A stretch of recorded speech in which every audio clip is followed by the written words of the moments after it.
साधन संसाधन से शहर साफ नहीं होते, ना ही वहाँ के फंड से साफ होते हैं। भिलाई की तस्वीर बदलने जा रही है क्योंकि भिलाई के जो नेतागण थे, जनप्रतिनिधि थे, वो पहुंचे थे इंदौर।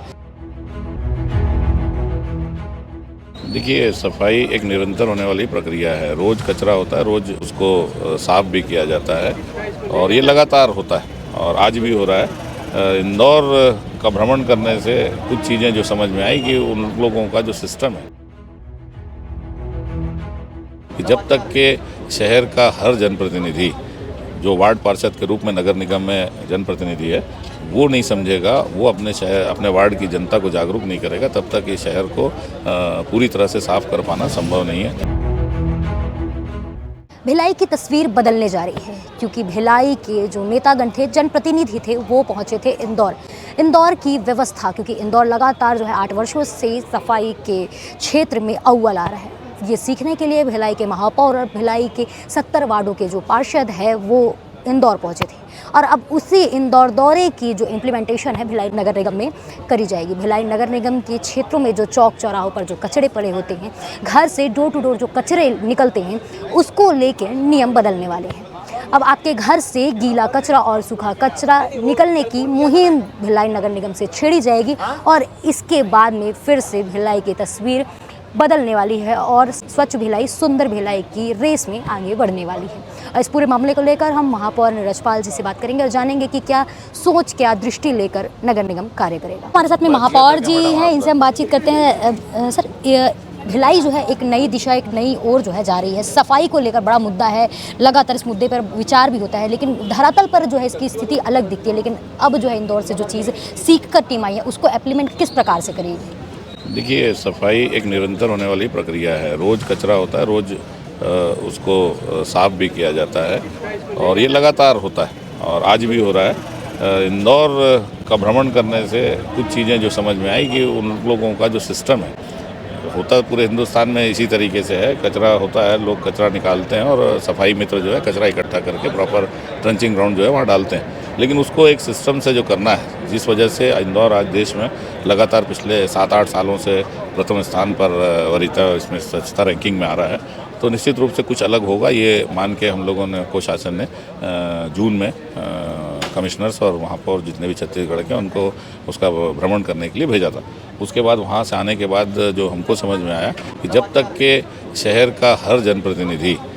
जो वार्ड पार्षद के रूप में नगर निगम में जनप्रतिनिधि है, वो नहीं समझेगा, वो अपने वार्ड की जनता को जागरूक नहीं करेगा, तब तक इस शहर को पूरी तरह से साफ कर पाना संभव नहीं है। अकेले नगर निगम सोचेगा, नगर निगम के कर्मचारी सोचेंगे तो पूरी तरह से सफाई और कचरे का निपटारा नहीं हो सकता। तो हम लोगों ने एक योजना बनाकर महापौर परिषद के माध्यम से शासन से अनुमति मांगी और शासन की अनुमति के बाद नगर निगम के पूरे 70 पार्षद 21 अगस्त को 4 दिन के दौरे पर इंदौर भ्रमण के लिए गए थे। वहाँ सभी पार्षदों ने पूरी एकाग्रता से, पूरे ध्यान से इस कचरे का, जो घर से जो कचरा निकलता है वहाँ से लेकर पूरी प्रोसेसिंग को, जहाँ पे कचरे का निपटान किया जाता है, चाहे गीले कचरे को गैस के रूप में और सूखे कचरे को खाद के रूप में या जलाऊ पार्ट्स के रूप में किया जाता है, वहाँ तक की पूरी प्रक्रिया को समझा और वहाँ से पूरे उत्साह के साथ सारे पार्षद अभी अपने अपने वार्ड में इस योजना के माध्यम से सफाई व्यवस्था करने के लिए तैयार हैं।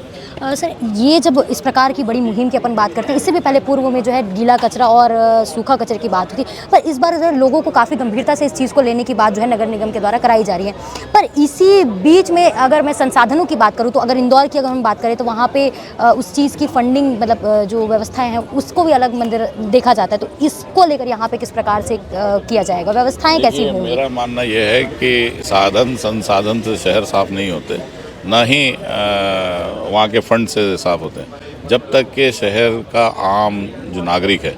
जो शहर का हर व्यक्ति जो है, वो अपनी जिम्मेदारी को नहीं समझेगा, अब जब तक के उसके अंदर ये भाव नहीं आएगा कि ये शहर मेरा है, मुझे इस शहर को उसी तरीके से साफ रखना है जिस तरीके से मैं अपने घर को साफ़ रखता हूँ, अपने आप को साफ़ रखता हूँ, तब तक के सफाई में हम इंदौर को या इंदौर जैसे और शहरों को पीछे कर पाना मुश्किल होगा। हमको सबसे पहले अपने शहर के लोगों को उनके अंदर ये भाव जगाना पड़ेगा कि ये शहर हमारा है और इसको हमको साफ रखना है और अपनी जिम्मेदारी को तय करना है। मामा जी, एक लास्ट सवाल ये है कि कितने चरणों में, मतलब किस प्रकार से इस पूरी प्रक्रिया को की जाएगी, क्योंकि जैसे आज भी चल रहा है, पिछले कई दिनों से चल रहा है, पर इसमें अब क्या बदलाव जो है नगर निगम के द्वारा लाया जाएगा इस प्रक्रिया को लाने के लिए? सफाई तो सालों से चल रही है, लेकिन उसको जो इंदौर में हम लोगों ने देखा, जो हमको जो समझ में आया, अभी हम जो हमारे पास सीमित संसाधन है, उसमें हमारी पहली प्राथमिकता तो ये है कि लोगों को हम इतना जागरूक कर पाएँ कि वो अपने घर से निकलने वाले, अपने संस्थान से निकलने वाले कचरे को, क्योंकि कचरा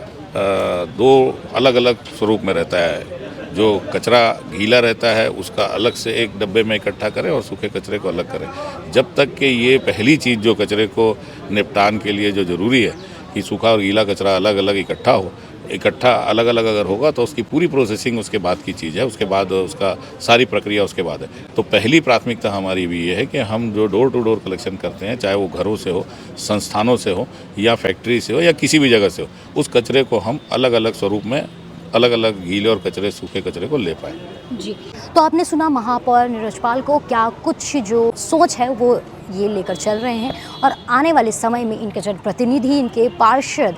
और इनके जो समर्थक हैं वो डोर टू डोर जाकर एक मुहिम चलाएंगे जिसमें एक बात कहेंगे कि स्वच्छ भिलाई सुंदर भिलाई ये आपका भिलाई है और इसे सुंदर बनाने की जिम्मेदारी भी आपकी ही है। इस पूरी खबर को लेकर आप क्या कुछ कह रहे हैं कमेंट सेक्शन पर जरूर बता सकते हैं और अन्य अपडेट्स के लिए बने रहिए केपी न्यूज़ के साथ में। धन्यवाद।